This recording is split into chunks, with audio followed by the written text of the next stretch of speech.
இன்னைக்கு நம்ம பார்க்க போறது solubility of gas in liquid. Solubility of gas in liquids. பேசிக்கா எல்லா கேஸஸும் எல்லா லிக்விட்ஸ்லையும் to some extent or to more extent soluble ஆகும். ஒன்று குறைவாக கரையலாம் இல்லை நிறைய கரையும். சரியா? So all the gases are soluble in water as well as in other liquids to a greater or lesser extent. Right? So இது எதை டிபெண்ட் பண்ணும்? What are the factors that affect the solubility of gas? I repeat, all gases are soluble in water as well as in other liquids to a greater or lesser extent. So this solubility factor, it is affected by number one, the nature of the gas.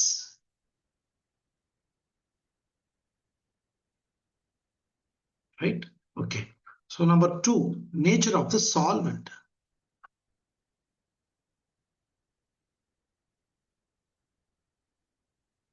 Number three, temperature.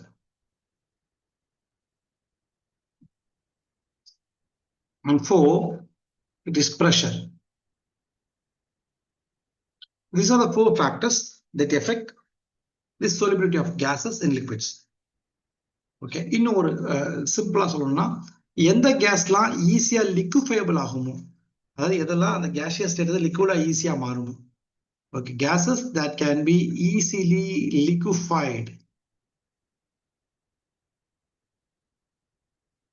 Gases that can be easily liquefied are more soluble.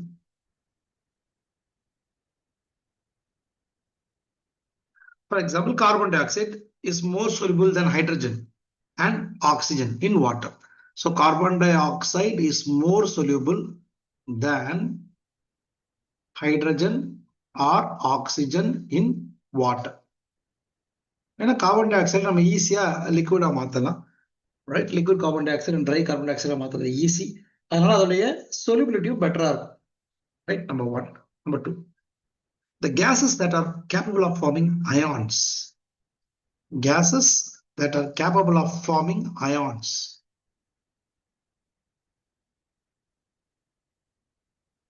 In aqueous solutions are much more soluble in water than other solvents.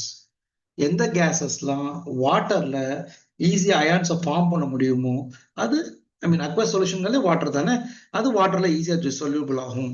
For example HCl and NH3. HCl, hydrochloric acid, and ammonia gas. ரெண்டு கேஸுமே வாட்டர்ல ஈஸியா soluble ஆகும். But in other organic solvents like benzene, ether, அது அவ்வளவு ஈஸியா soluble ஆகாது. So these are more soluble in water. More soluble in water than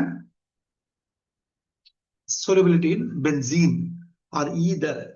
Benzene ethers, they are called as non-polar solvents, organic solvents. அதுல இது solubility ரொம்ப ரொம்ப கம்மியா இருக்கும். சரியா? டன். நேச்சரை பத்தி பேசிருக்கோம். டெம்பரேச்சர் ரொம்ப முக்கியமானது. இது ஒரு கொஸ்டினாவே கேட்போமே. அக்வாட்டிக் அனிமல்ஸ்லாம் கோல்டு வாட்டர்ல ஏன் நிறைய இருக்கு? வார்ம் வாட்டரை விட கோல்டு வாட்டர்ல அக்வாட்டிக் அனிமல்ஸ் அதிகமா இருக்கு. என்ன காரணம்னு கேட்பாங்க. சரியா? வெரி சிம்பிள் ரீசன், கோல்டு வாட்டர்ல solubility ஆஃப் ஆக்சிஜன் அதிகமா இருக்கும். ஸோ மோர் டிசால்வ்டு ஆக்சிஜன் கிடைக்கும். அப்போ நம்ம என்ன சொல்லலாம்? as temperature increases, solubility decreases. சரியா? சோ இது எப்படி ஞாபகம் வைக்கிறது? இந்த question why we find more aquatic, இல்ல why does aquatic animals, why do aquatic animals live better in cold water than warm water? இது கொஸ்டினாவே கேட்பாங்க. ஸோ ஒரே ரீசன் இதுதான். கோல்டு வாட்டர்ல there is more dissolved oxygen, right, than the warm water. அப்ப இந்த கொஸ்டினுக்கு answer ஞாபகம் வச்சோம்னா ஆட்டோமேட்டிக்கா நமக்கு என்ன ஞாபகம் வந்துடும்? டெம்பரேச்சர் அதிகமா இருந்தா solubility கம்மி ஆயிரும் அப்படிங்கிறது ஞாபகம் வந்துடும். right? இன்னொரு கொஸ்டின் கேட்பாங்க இதே மாதிரி. Why do glass bottles containing soft drinks break in summer? வெயில் காலத்துல சாஃப்ட் ட்ரிங்க்ஸ் உள்ள கிளாஸ் பாட்டில் ஏன் பிரேக் ஆகுதுன்னு கேட்பாங்க. ஏன்னா கார்பன் டை ஆக்சைடு டெம்பரேச்சர் கூட கூட டிக்ரீஸ் ஆகும். அது மாதிரி solubility of carbon dioxide decreases as the temperature increases. Solubility of carbon dioxide decreases as the temperature increases. அப்ப அந்த கார்பானிக் ஆக்சைட்ல இருந்து கார்பன் டை ஆக்சைடு ரிலீஸ் ஆக ஆரம்பிச்சு பாட்டில்ல மேல ஸ்டோர் ஆகி வெளியே வர ட்ரை பண்ணி அந்த பாட்டில கிராக் பண்ணுது, ரைட்? ஸோ ரெண்டு எஃபெக்டும் சொல்லியாச்சு, ஞாபகம் வச்சுக்க வேண்டியது. Okay, then we talk about the pressure. So as pressure increases, solubility also increases. இது இப்ப நம்ம பேசின அதே soda water, carbon di oxide வாட்டரை மிக்ஸ் பண்ணி தான் சோடான்னு கிரியேட் பண்றாங்க. அது நார்மலா மிக்ஸ் பண்ண முடியாது, ஸோ ஹை ப்ரெஷர் வச்சு தான் மிக்ஸ் பண்ணுவாங்க. So as the pressure increases ultimately the solubility also increases. இது எல்லாமே ஒரு solubility of gases in liquids based ideas. ஒரு கிளான்ஸ் பார்த்துக்கோங்க.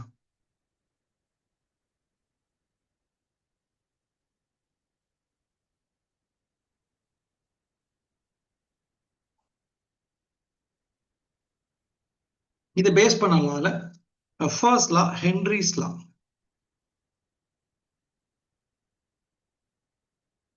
ஹென்ரிஸ் லா ஓகே, ரொம்ப சிம்பிளான லா. ப்ரெஷரையும் மோல் ஃபிராக்ஷனையும் ரிலேட் பண்ணக்கூடிய லா. ஸோ ஸ்டேட்மெண்ட் எழுதுறதுக்கு முன்னாடி நம்ம ஃபார்முலா எழுதினாலே உனக்கு அந்த ஸ்டேட் ஈஸியா புரிஞ்சிடும். அப்படி என்ன ஸ்டேட்மெண்ட் எழுத போறோம்? The partial pressure of a gas in vapor phase is directly proportional to its mole fraction at constant temperature. I repeat again. The partial pressure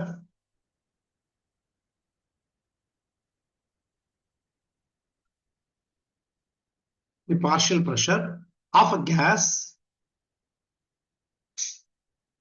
in vapor phase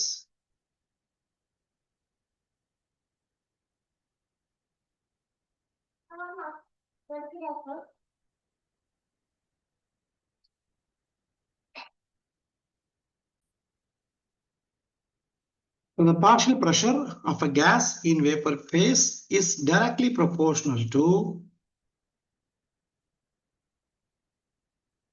the mole fraction at a constant temperature.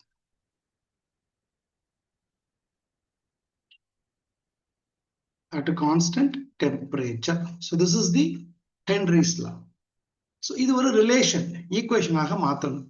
அப்போ ரிலேஷனை ஈக்குவேஷனா மாற்றணும்னா I should multiply with a constant. So I'm introducing a constant here called KH. Henry's constant.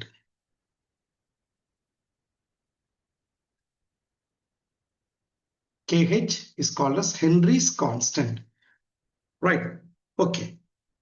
அப்போ கிராஃபிக்கலா பார்த்தா இது ஒரு direct proportional பாத்தீங்களா? It bosses through origin ஒரு linear graph straight லைன்ல கிடைக்கும். சரியாமா? So taking the mole fraction along x-axis and the partial pressure along y-axis, you draw a graph. You get a straight line whose slope is nothing but your Henry's constant. இதுக்கு slope கண்டுபிடிச்சீங்கன்னா y-axis delta y PA by mole fraction தான் கிடைக்கும், which is nothing but the Henry's constant KH. Okay, the Henry's constant கான characteristics எப்படி ஞாபகம் வச்சுக்கிறது? Okay, so this Henry's constant, it depends upon nature of the gas.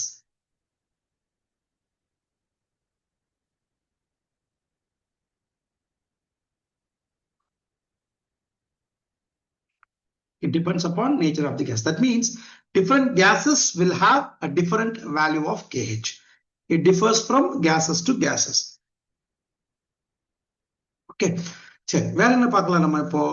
Pressure is constant when the pressure is kept constant. At constant pressure, when the pressure is kept constant, or let us call at constant pressure, if the value of KH is higher, the solubility will be lower.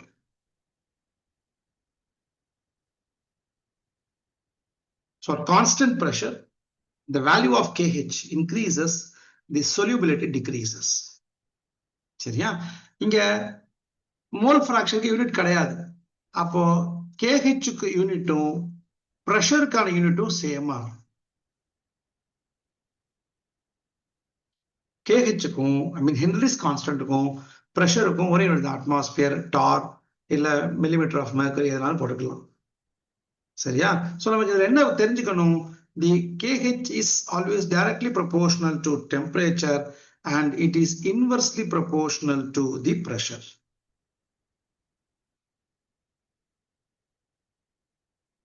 சரியாமா? Okay. இப்ப பாருங்க, இந்த டெம்பரேச்சருக்குள்ள pressure relationship எழுதணும்னா temperature is inversely proportional to pressure. ஏன்னா KH constant வச்சா இப்படி எழுதிக்கலாம் நம்ம.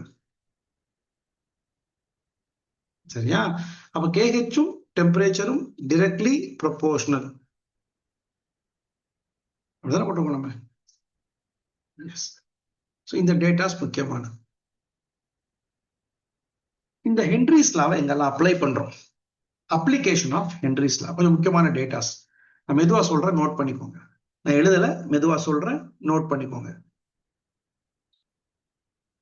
சரி, நார்மலா வாட்டர்ல கார்பன் டை ஆக்சைடு, அது வாட்டர் மட்டும் இல்ல, எனி சாஃப்ட் ட்ரிங்க்ஸ், கார்பன் டை ஆக்சைடை மிக்ஸ் பண்ணணும். அப்ப அந்த கார்பன் டை ஆக்சைடுடைய சொல்யூபிலிட்டி இன்க்ரீஸ் பண்றதுக்காக இதை ஹை பிரஷர்ல சீல் பண்ணுவோம். ஓகே, நான் இப்ப ஸ்டேட்மெண்ட் சொல்றேன். To increase the solubility of carbon dioxide in soda, to increase the solubility of carbon dioxide in soda water or soft drinks, they are sealed at a very high pressure. At a very high pressure. To increase the solubility of carbon dioxide in soda water or soft drinks, they are sealed at a very high pressure. Okay, next important thing. ரொம்ப high ஆல்டிடியூட்ஸ்ல, ஹில்ஸ்ல, மவுண்டன்ஸ்ல வாழக்கூடிய மக்கள், அவங்க பாடியில ஆக்சிஜனோட concentration ரொம்ப கம்மியா இருக்கும், அவங்க பிளட்லயே. சரியா? இதனால அவங்களுக்கு என்ன விதமான டிசீஸ் வரும்னா அனோக்சியா. They suffer from a disease called anoxia. இது என்ன பண்ணும்? It makes them to lose their ability to think. It makes them lose their ability to think. அவங்க சிந்திக்கிற திறனை இழந்துருவாங்களாம். அனோக்சியா. ஸ்டேட்மெண்ட் அவ்வளவு சொல்றேன். People living at higher altitude. People living at higher altitude have less oxygen compared to ground. People living at higher altitude have less oxygen compared to ground. This leads to lesser concentration of oxygen in blood. This leads to lesser concentration of oxygen in the blood, due to which they suffer from anoxia, in which they lose ability to think. Okay, third important thing, deep sea divers. ஆழ்கடல்ல மூழ்கி நிறைய adventures, முத்து குளிக்கிறவங்க, இவங்களுக்கு ஒரு பிரச்சனை வரும். அது பேர் பெண்ட்னு பேர். Right? பொதுவா இவங்க வச்சிருக்கக்கூடிய அந்த சிலிண்டர்ஸ், கேஸ் சிலிண்டர்ஸ்ல பிரீத் பண்றதுக்கு ஆக்சிஜன் கூட ஹீலியமும் மிக்ஸ் பண்ணுவாங்க. வை அப்படிங்கிறது தான் இப்ப கொஸ்டின். சரியா? we'll discuss that. அவங்க டீப் சி டைவர்ஸ் உள்ள போயிட்டு ஆழமா போக போக போக போக சர்ஃபேஸை விட பிரஷர் அதிகமா இருக்கும். மேல வர வர வர பிரஷர் குறையும். பிரஷர் குறைஞ்ச உடனே சொல்யூபிலிட்டி குறைஞ்சி உடம்புல உள்ள அந்த எக்ஸ்ட்ரா ஃபார்மான கேஸ்லாம் ரிலீஸ் ஆக ட்ரை பண்ணும். அப்படி ட்ரை பண்ணும்போது அந்த நைட்ரஜன் கேஸ் பபுள்ஸ் ஃபார்ம் ஆகும் பிளட்ல. bubbles bloodல ஃபார்ம் ஆச்சுன்னா ஆட்டோமேட்டிக்கா it can lead to death. சரி, ஏர் பபிள்ஸ் டெத்தை கிரியேட் பண்ணும். ஸோ இந்த nitrogen gas air bubbles form பண்ணக்கூடிய இந்த நிகழ்வுக்கு பேர் தான் பெண்ட்னு சொல்லுவாங்க. இதை அவாய்ட் பண்ணதுக்கு தான் ஹீலியம் கேஸை மிக்ஸ் பண்றாங்க. இந்த ஹீலியம் கேஸ் என்ன பண்ணும் அப்படின்னா நைட்ரஜனோட ப்ரெஷரை குறைச்சி அதுல சொல்யூபிலிட்டியை குறைச்சிருக்கும்.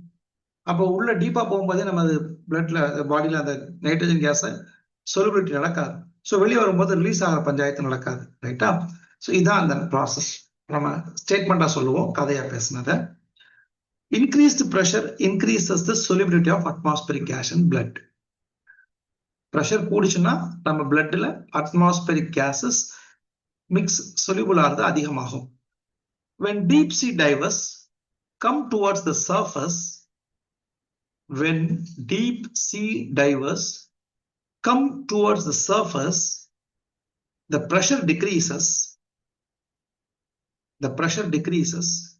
and the dissolved gases are released, forming bubbles of nitrogen.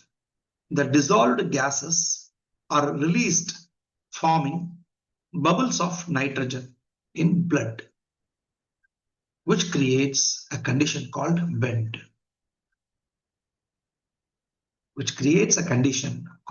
bend.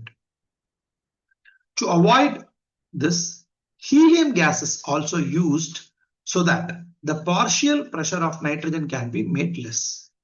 To avoid this, helium gas is also used so that the partial pressure of nitrogen can be made less and decreases the solubility. Simple.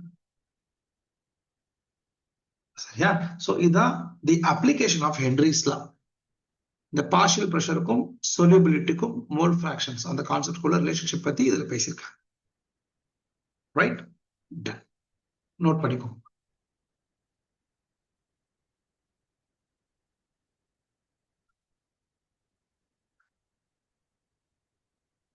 இதை base பண்ணி ஒரு சின்ன சின்ன problems previous இயர்ல கேட்டது exam point of view. அவங்க என்ன கேட்டிருக்காங்க, ஸ்டேட் ஹென்ரிஸ் லா ஒரு கொஸ்டின் நம்ம எழுதிடலாம். Calculate the solubility of carbon dioxide in water at 298 Kelvin under 760 millimeter of mercury pressure. The KH value for carbon dioxide is 1.25 10 to the power of 6 millimeters of mercury. So direct sum. We know that pressure P is equal to KH times mole fraction. So mole fraction, solubility mole fraction is P by KH. Direct கொடுத்துட்டாங்க. Pressure 760, KH 1.25, 10 to the power of 6. Divide பண்ணிட வேண்டியது. So that will give you 6.08 10 to the power of -4. Mole fraction does not have an unit. சரியா? Note பண்ணிக்கோங்க.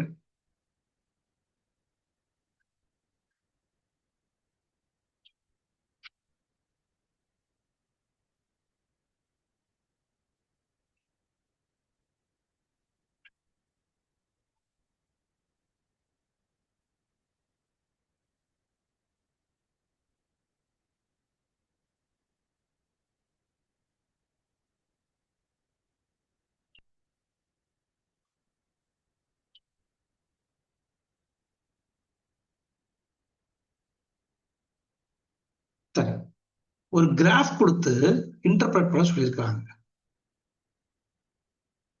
சரியா? we'll discuss that.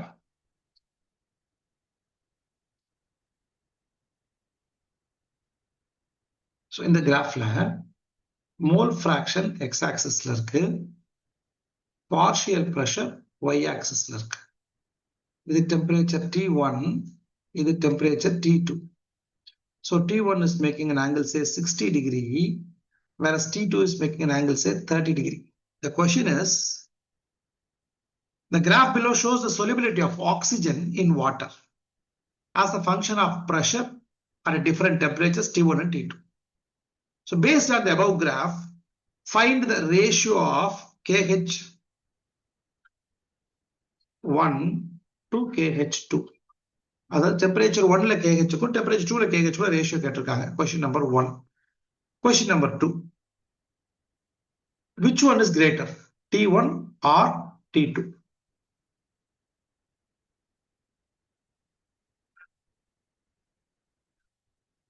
So 2 question கேட்டிருக்காங்க. ரொம்ப simple தான். Graph பார்த்தோன்னே யோசிக்க வேண்டிய அவசியமே இல்லை. நமக்கு தெரிஞ்ச ஃபார்முலா என்ன? Pressure is equal to KH times mole fraction sign. அப்ப இந்த KHங்கிறது என்னது? Pressure by mole fraction. அப்ப KHங்கிறது ஸ்லோப்பு. இப்போ கிராஃப்ல ஸ்லோப் இல்லை, tan θ போடலாம். சரியாமா? அப்ப எனக்கு KH1 பை KH2 வேணும்னா 1க்கு tan 60 டிகிரி by 2க்கு tan 30 degree. ஸ்லோப் தானே, டைரக்டா போட்டுடலாம். tan 60க்கு வேல்யூ √3, tan 30க்கு வேல்யூ 1 by √3 மேல போயிடும். So the ratio is 3/1, 3:1. So KH1 to KH2 will give you value 3:1. Simple. டெம்பரேச்சருக்கும் solubilityக்கும் நமக்கு டிஃபரன்ஸ் தெரியுமே. Temperature is inversely proportional to solubility. நம்ம திரும்ப திரும்ப அதான பேசுறோம். கோல்டு வாட்டர்ல அனிமல்ஸ் ஏன், அக்வாட்டிக் அனிமல்ஸ் ஏன் இருக்கு, கோல்டு டெம்பரேச்சர்ல ஆக்சிஜன் நிறைய சொல்யூபிள் ஆகும்னு பேசணும். அப்போ டெம்பரேச்சர் சொல்யூபிலிட்டிக்கு இன்வெர்ஸ்லி ப்ரொபோர்ஷனல். அப்ப எது ரொம்ப கம்மியா கரைஞ்சிருக்கு அப்படின்னு பார்த்தா, இந்த கதைப்படி பார்த்தா T1 அதிகமா இருக்கணும், T2 கம்மியா இருக்கும். T1 is greater than T2. Slope யாருக்கு அதிகமா இருக்கு? KH1க்கு அதிகமா இருக்கு. ஸ்லோப் அதிகமாக இருந்தா solubility குறையும். மீன் KH1 அதிகமாக இருந்தா solubility குறையும். முன்னாடி சொன்னதை யோசிச்சு பாருங்க இருக்கும். அப்போ டெம்பரேச்சர் 1 தான் அதிகமா இருக்கு, டெம்பரேச்சர் 2 கம்மியா இருக்கு. சரியா? So these are some of the examples to be noted when you talk about the Henry's law. Note பண்ணிக்கோங்க.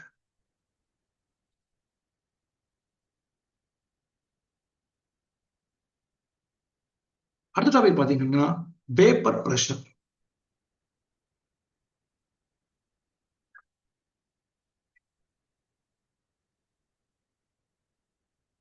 வேப்பர் பிரஷர் முதல்ல அப்படின்னா என்ன? ஒரு லிக்விட பாயில் பண்றோம். சரியாமா? ஒரு லிக்விட பாயில் பண்றோம், எஸ்பெஷலி வாட்டரை லிக்விட் ஸ்டேட்ல இருக்கிற வாட்டரை நான் ஹீட் பண்றேன். மீன் ஹீட் பண்ண ஆட்டோமேட்டிக்கா என்ன பண்ணும்? அது எவாபரேஷனா மாறும். ரைட்? அப்போ இது என்னவா மாறுது? லிக்விட் இன் தி வேப்பர் ஸ்டேட்டுக்கு மாறுது, இல்ல கேஷியஸ் ஸ்டேட்டுக்கு மாறுது. ஓகே, இப்போ அப்படியே விட்டுட்டோம்னா திரும்ப அந்த வேப்பர் கொஞ்ச நேரத்துல என்னவா மாற ஆரம்பிக்கும்னா லிக்விடா கண்டென்ஸ் பண்ண ஆரம்பிக்கும். அந்த லிட்ல முடி வச்சிருந்தா மேல லிட்ல பட்டு டிராப்லெட்ஸா மாதிரி திரும்ப ரிவர்ஸ்ல வரும். அந்த ப்ராசஸ்க்கு என்ன பேர் சொல்லுவோம்? கேஸ் வந்து லிக்விடா மாற ப்ராசஸ்க்கு பேரு கண்டென்சேஷன். ஸோ ஒரு ப்ராசஸ்ல கண்டென்சேஷன் படிச்சோம்னா கண்டென்சேஷன், இது ரெண்டுமே நடக்கக்கூடிய ஒரு ப்ராசஸ் தான். இப்போ இந்த ப்ராசஸ் நடக்கும்போது ஒரு க்ளோஸ்டு கண்டெய்னர்ல வைக்கும் பொழுது ரேட் ஆஃப் எவாபரேஷனும் ரேட் ஆஃப் கண்டென்சேஷனும் ஒரு பாயிண்ட்ல ஈக்குவல் ஆகும். ரேட் ஆஃப் எவாபரேஷனும் ரேட் ஆஃப் கண்டென்சேஷனும் ஒரு பர்டிகுலர் பாயிண்ட்ல ஈக்குவலா மாறும். அப்போ அந்த கேஸ் எவ்வளவு ப்ரெஷரை கிரியேட் பண்ணுதோ அதுக்கு பேர் தான் vapour pressure. The pressure created by the gas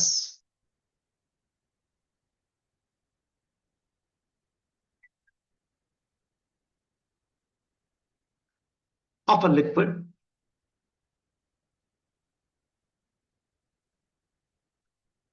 in a closed container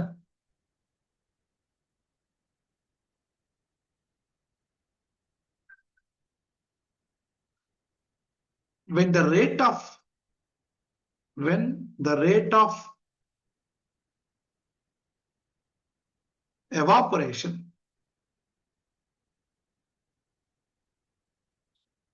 equals the rate of condensation.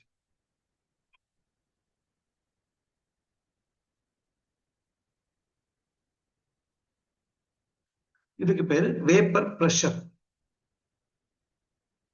Right? Done. So டயக்ராமேட்டிக்கா பார்த்தா ஒரு கண்டெய்னர் இருக்கு, இதை க்ளோஸ் பண்ணி வச்சிருக்கோம், இதுல லிக்விட் இருக்கு, அது போக இந்த மாலிகுல்ஸ் வேப்பர் ஆயிடுச்சு. ஸோ இந்த வேப்பர் மாலிகுல்ஸ் இப்போ மேல இருக்க அந்த க்ளோஸ் லிட்டு மேல ஒரு ப்ரெஷரை கொடுக்குது. எப்போ இது எவ்வளவு வேகமா எவாபரேட் ஆகுதோ அதே சமயம் கண்டென்ஸ் ஆகி கீழே லிக்விடா வர ஆரம்பிக்கும் அந்த ப்ராசஸ்ல. ஸோ இது மேலப்பா கொடுக்குற இந்த ப்ரெஷருக்கு பேர் தான் நம்ம என்ன சொல்றோம், வேப்பர் ப்ரெஷர் அப்படின்னு சொல்றோம். ஓகே, இந்த வேப்பர் ப்ரெஷரை அஃபெக்ட் பண்ணக்கூடிய குவாலிட்டிஸ் இல்ல factors. What are the factors that affect the vapor pressure? Number 1 is the nature of the liquid. அப்படின்னா அந்த லிக்விடோடைய மாலிகூல்ஸ் நடுவில் இருக்கக்கூடிய இன்டர் மாலிகுலர் ஃபோர்ஸ் அதிகமா இருந்தா அந்த மாலிகுல்ஸ் அவ்வளவு ஈஸியா ரிலீஸ் ஆகி வேப்பரா மாறாது. சரியா? அப்ப வேப்பரே கம்மியா தான் ப்ரொடியூஸ் ஆகும், வேப்பர் ப்ரெஷரும் கம்மியாயிரும். எப்படி சொல்லலாம்? லிக்விட்ஸ் அந்த higher intermolecular attractive forces. So cohesive force அதிகமா இருக்கு. இன்டர் மாலிகுலர் அட்ராக்டிவ் ஃபோர்ஸ்னா கொஹிசிவ் ஃபோர்ஸ். கொஹிசிவ் ஃபோர்ஸ் அதிகமா இருக்கிற லிக்விட்ஸ் அதை ஹீட் பண்ணும்போது கொஹிசிவ் ஃபோர்ஸ் அதிகமா இருந்தா வேப்பர் ரொம்ப கம்மியா ப்ரொடியூஸ் ஆகும். less amount of vapor, less amount of vapor. Vapour குறைய ப்ரொடியூஸ் ஆச்சுன்னா ப்ரெஷரும் கம்மியா இருக்கும். இதை மாத்தியும் சொல்லலாம். கொஹிசிவ் ஃபோர்ஸ் கம்மியா இருக்கிற லிக்விட்ஸை பாயில் பண்ணும்போது வேப்பர் அதிகமா ப்ரொடியூஸ் ஆகும். ஸோ வேப்பர் ப்ரெஷர் அதிகமா இருக்கணும்னு சொல்லிக்கலாம். சரியா? ஓகே, இன்னொரு முக்கியமான டெஃபினிஷன் பாயிலிங் பாயிண்ட். அப்படின்னா என்ன? பாயிலிங் பாயிண்ட்டை பேஸ் பண்ணி எப்படி இது மாறும்? பாயிலிங் பாயிண்ட் என்ன சொல்றாங்கன்னா, எந்த டெம்பரேச்சர்ல வேப்பர் ப்ரெஷர் ஆஃப் த லிக்விடும் எக்ஸ்டர்னல் ப்ரெஷரும் ஈக்குவல் ஆகுதோ அந்த டெம்பரேச்சர் பேர் தான் boiling point. The temperature at which the vapor pressure of the liquid and the external pressure are equal. அப்ப யாருக்கு வேப்பர் பிரஷர் அதிகமா இருக்கோ அவங்க lowest temperature பாயில் ஆயிருவாங்க. And we can say the relationship as boiling point is inversely proportional to vapor pressure. The boiling point of a liquid is inversely proportional to vapor pressure. சரியா? டெம்பரேச்சரோட effect ரொம்ப ஈஸியா சொல்லிடலாம். Temperature கூடனா vapour அதிகமாகும், vapour அதிகமான pressure அதிகமாகும். So temperature is directly proportional to vapor pressure. As temperature increases, vapor pressure also increases. As temperature increases, the vapor pressure also increases.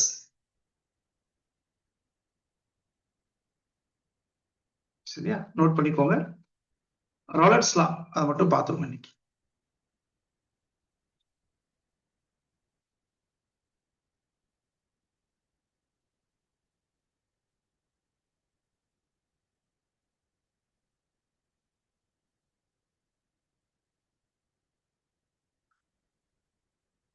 Raoult's law,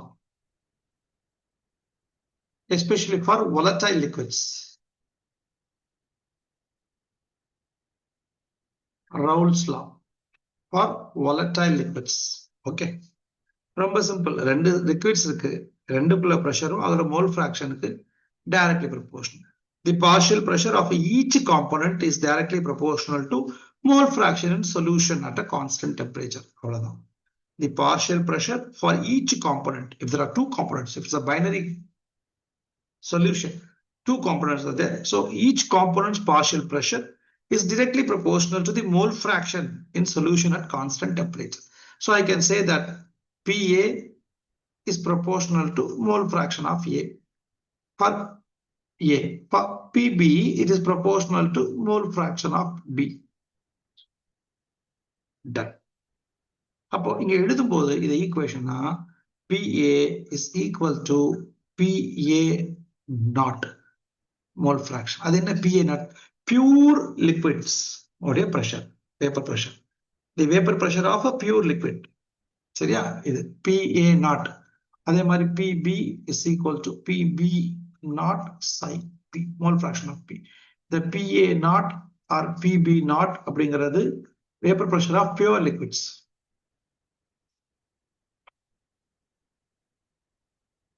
right. இப்போ இதை அப்படியே வச்சுட்டு டால்டன் ரிலேட் பண்றாரு. Dalton's law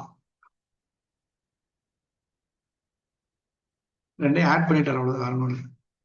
So total pressure, partial pressure is partial pressure of A plus partial pressure of B அப்படின்ட்டார். அப்போ total pressure is equal to A க்கு என்ன போட்டுக்கலாம், PA naught psi mole fraction of A plus PB naught mole fraction of B. mole fraction of A வும் mole fraction of B யும் add பண்ணா 1 கிடைக்கும். ஒரு பைனரி சொல்யூஷனுக்கு நம்ம படிச்சிருக்கோம். அப்ப A க்கு பதிலா என்ன போட்டுக்கலாம், 1 minus B அப்படின்னு எழுதலாம். அப்ப இந்த ஈக்குவேஷன் எப்படி மாறிடும், total fraction, total partial pressure. Okay, so partial pressure total is equal to PA naught 1 minus mole fraction of B plus PB naught mole fraction of P. இதை மல்டிப்ளை பண்ணி rearrange பண்ண போறேன். சரியா? அப்ப என்ன கிடைக்கும் எனக்கு, PA naught minus PA naught mole fraction of B plus PB naught mole fraction of B. So mole fraction of B காமனா வெளியே எடுத்துட்டு மீதி எழுத போறேன். அப்போ total pressure is PA naught minus, right, minus plus போட்டா ஈஸியா எழுதிக்கலாம், plus PB naught minus PA naught mole fraction of B.